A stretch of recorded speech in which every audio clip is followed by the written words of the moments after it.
హరి ఓం నమ శివాయ. ఇక్కడ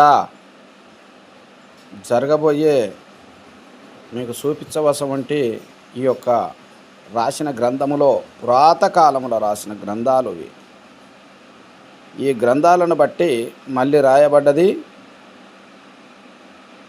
ఈ యొక్క యోగులు, మునులు, తపోధరులు రాసినటువంటి గ్రంథాలను చూసి మళ్ళా ఈ గ్రంథాల మీదకి ఎక్కియబడ్డది.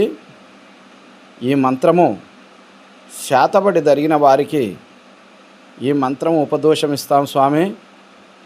శాతబడి జరిగిన వారికి సాధన చేసుకున్న సాధక ప్రియులకు ఈ శాతబడి మంత్రము నేర్పుతాను.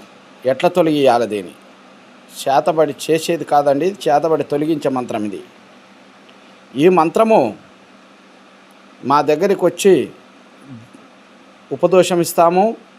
ఈ ఉపదోషానికి చేతబడి ఎటువంటి వారికి తగిన ఈ మంత్రము చదివి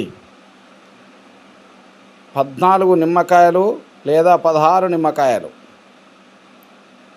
పక్కున బలగొట్టి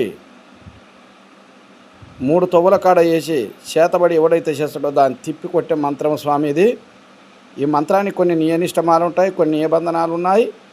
ఆ యసముంటి నేర్చుకొని ఇది యసముంటి చేతబడులు తొలగియాలనో మా ఆశ్రమంకి వస్తే మేము చెప్తాం స్వామి. ఇది చాలా గొప్ప మంత్రం స్వామి. చాలా జనాన్ని బతికియాలంటే ఈ మంత్రం నేర్చుకొని ఉపదోషం సాధన చేసుకునే సాధక ప్రియులకు మీరు మా దగ్గరికి వచ్చినట్టుకుంటే ఈ మంత్రం మీకు ఉపదోషం ఇస్తాం. రాండి. హరి ఓం నమ శివాయ. జై కాళికామాత, జై కాళభైరవ.